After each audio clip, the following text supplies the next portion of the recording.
lokola kotimola ye moko ezalaki pasi, azwaki likanisi ya kokende kolukela yango renfort mpe bamateriele ya minene mpona kokoka kotimola ti bisika oyo sushi ya or ya mingi ebatamaki. Kokoma na ye na Williamsburg ainformaki bafami na ye mpe baninga na ye sur découvraille oyo ye asilaki kosala mpe adefaki bango bambongo na bainstrument ya kotimolela wolo.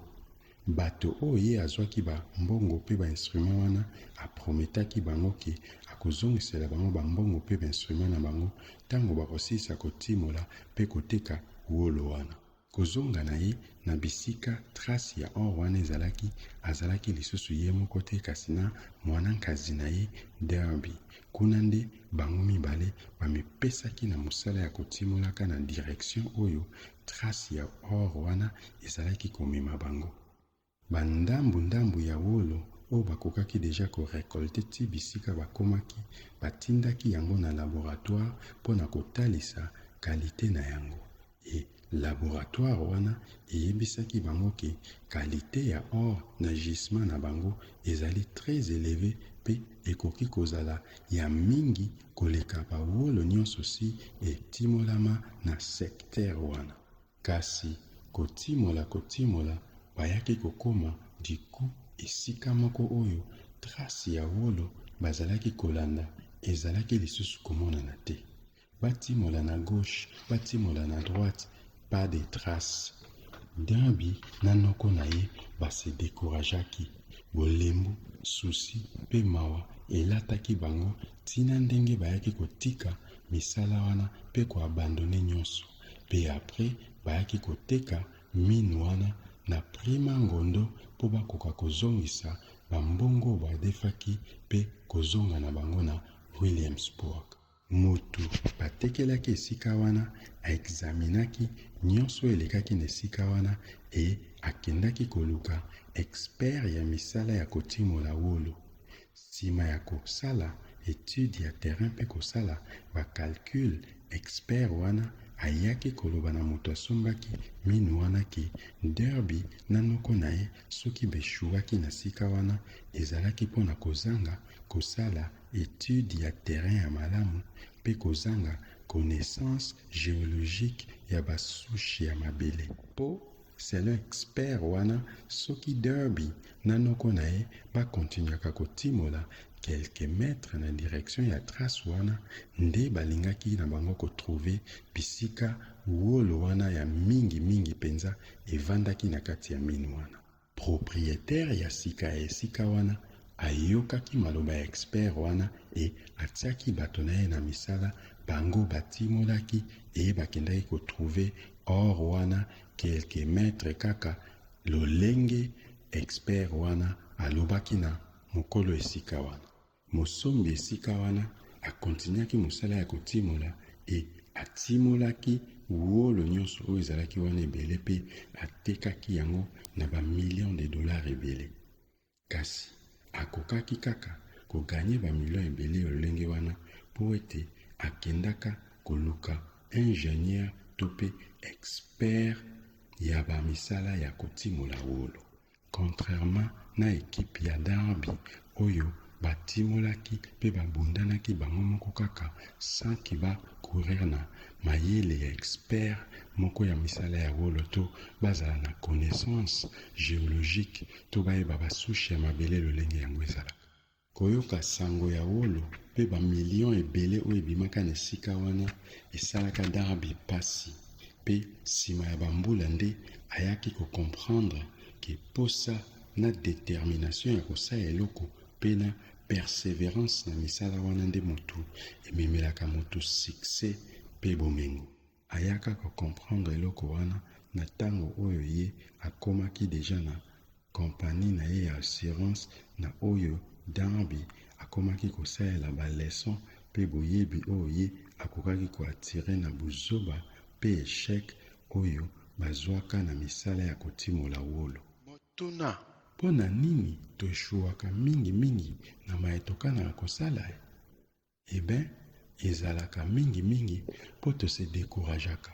Bolembu elataka biso mpe toabandonaka Tango mwa badifficulté ou bacomplication eyaka kokuta biso en pleine vitesse ya kokokisa rêve na biso. Ezalaka découragement na bolembu wana nde moto etindaka moko na biso aabandone oyo ye akanaki kosala. Dambi akomaka komilobela avant chaque négociation na ye na client ke akozonga nsima te lolenge esalamelaka ye na misala ya wolo. Akozonga nsima te ti kino client wana akokoma ya ye pe akosomba baservice epai na bango. Tomonaka bato mingi bakweyaka na misala to pe babusiness na bango mingi tango réussite ekomaka komilakisa. Étoile na bango ekomaka kobanda kongenga. Nyonso wana ezalaka kaka po succès eyaka jamais avant nano motu azala confronté na bitumba ya beshek pe alenda na yango. Oui, succès ebatamaka nsima ya échec mingi kaka nsima ya elamba oyo découragement elataka. Esengaka mingi kaka likanisi moko to pe ide moko po ete mutu azwa réussite na ye. Kasi kokoma nde na likanisi moko wana nde mutu ezalaka pasi pe likambo. Soki bolandi baprincipe oyo ezali explike na mokanda oyo, bokoyekola lolenge nini mutu akomaka na baide. Bato mingi tango succès ya misala na bango ekomaka kofuta e mbongo ekomaka kosopane na bango, batikalaka na keskese munoko ya kofungwama. Bamitunaka soki mbongo oyo ekomaka kokota na bopete nyonso pe lombango na business na bango uta kala wana ebandaka kobatama wapi. La majorité ya bato bakanisaka kaka na travail dur nde mutu akomaka na bomengo. Kasi mutu nyonso oyo akomaka na bomengo ebele ayaka kososola nsima ya mikolo ke bomengo oyo ye azwi ezali mingi te mpona travail dur to pe motoki ebele oyo ye atangisaki na misala wana, kasi ezalaka nde baide état d'esprit na ye oyo babengi mindset ekaniseli na kolanda objectif moko bien précis mpona kozwa bomengo nde mutu ememelaki ye bomengo wana. Kasi mindset to pe ekaniseli oyo ememelaka moto bozwi ndenge nini kosala mpona kozwa yango e? Nasali d'études scientifiques pendant 25 ans na plus de 500 personnes et na découvrir que chaque principe oyo ezali expliqué na mukanda oyo soki mutu asaleli yango akozanga jamais komatisa mileki na business na ye. Pe nyonso oyo ye akoajoute na business wana na kosalelaka toujours ba principe oyo ekomatisela ye pe succès na bozwi. Olobi keza possible te, ondimi te, kasi yebake kozanga kondima na yo yango pende ya yo échec. Koluka kaka koimite ba business oyo batambongo basalaka ekomemela yo bomengo te, pe kokopie kolesa mindset ya malamu ememaka na libulu.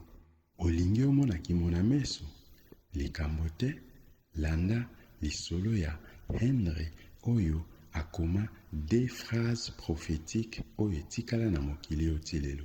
Na ba phrase wana ye alobi boy kokanisaka makanisi moko songolo pendant temps molai pe na concentration nyonso eyaka kolamusa force moko oyo ezali nano inconnue oyo ebendaka à travers na yango boccasion biloko bato bakoki kosunga biso na bacirconstance oyo ebalanaka na makanisi na biso wana.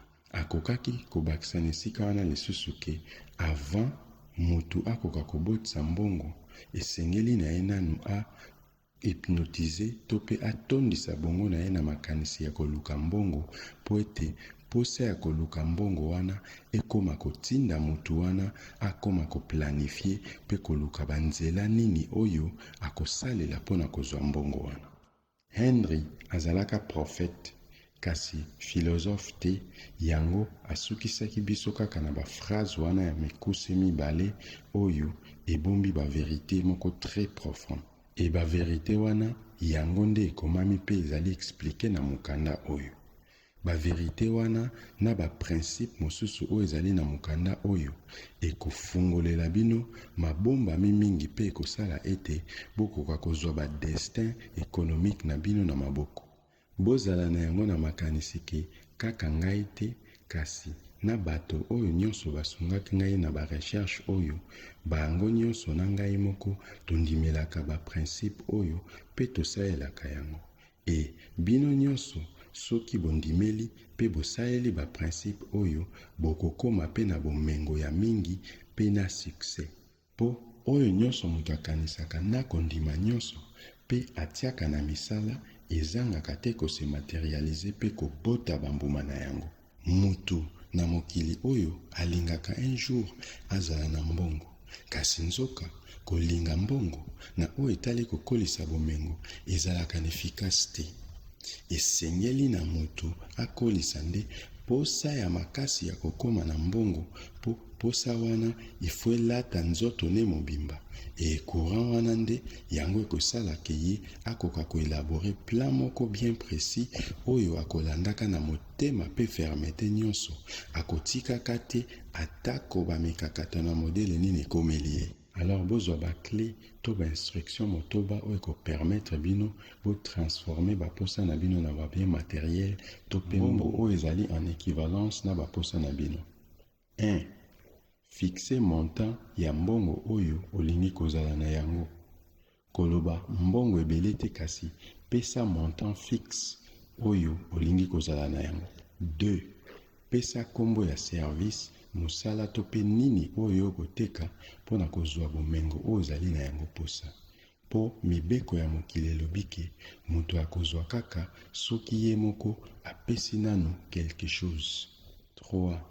Pesa date nini oyo yo okani kozala na somme ya mbongo wana. 4.